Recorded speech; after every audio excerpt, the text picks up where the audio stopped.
رئيس وزراء حكومة الفدرالية الصومالية مدن حسن علي قيره مهد عود اللي معنا ده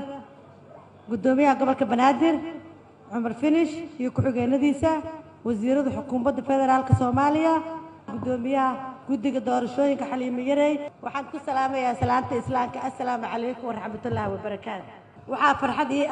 إن المانتي إذا كلا سو قيب قالوا كلن كمهم كاي لو حسيا maalinta haweenka Soomaaliyeed adduunka gaar ahaan doorka muuqda ee haweenka Soomaaliyeed ay ka geystaan dawlad dhisidda dalkeena sanad ka hor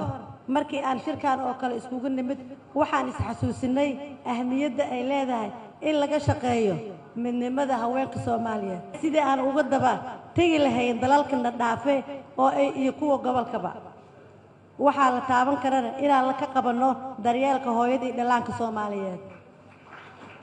waxaa alla mahadii in ay hay'adda sayna macallin oo dhisan muddo ka siman sanad iyo bar inay bilowday hirgelinta xarumo caafimaad oo lagu daryeelayo hooyada iyo dhalaanka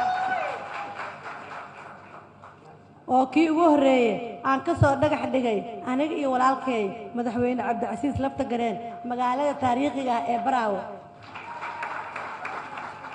waxaa sidoo kale ii qorshaysan usbuucida soo socdo inaan sidoo kale soo dhagax dhigo xarumo kale oo ku yaala meelaha ugu baahida badan dalka ummadda Soomaaliyeed waxaa lagu tilmaamaa inay tahay dadka ugu adkaysiga badan dunida maadaama ay la soo kacakufeen dhibaatooyin badan colaado gaajo iyo fatahaad iskugu jira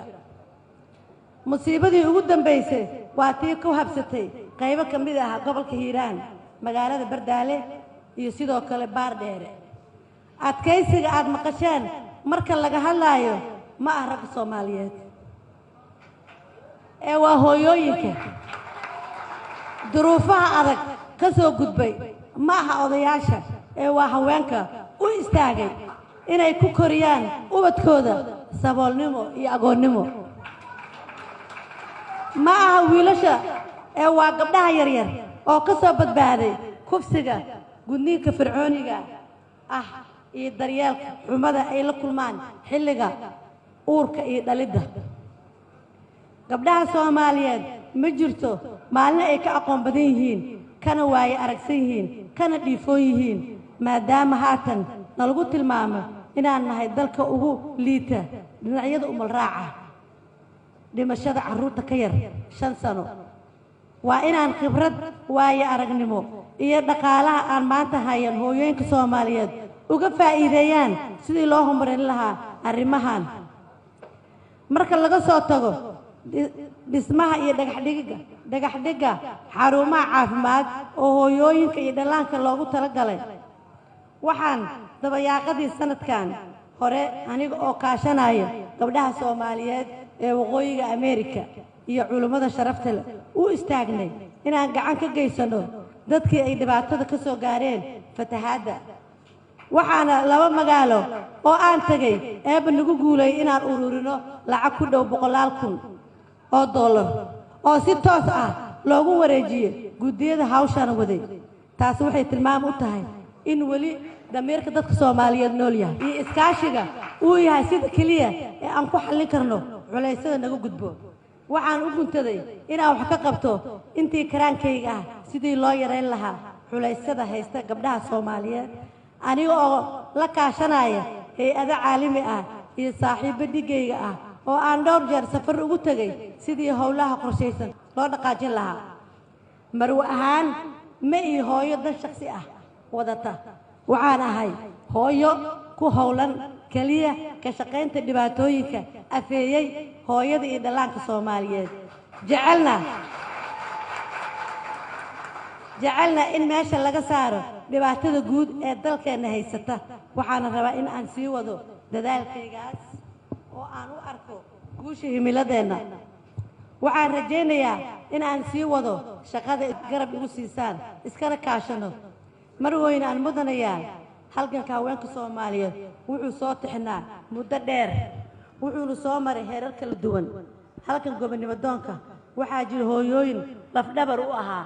oo aan ku xusi karo Xaawo Cismaan Taako iyo Timir Cukaash waxaa jira kuwa haatan ah tusaale nool oo aan ku faani karno dadaalkooda iyo kaalinta ay ka geysteen dhismaha isbitaallo xarumo daryeel ilaalinta deegaanka ka qaybgalka nabadda iyo dhisidda dalkooda sida Dr. Xaawo Cabdi Dr. Edna Aadan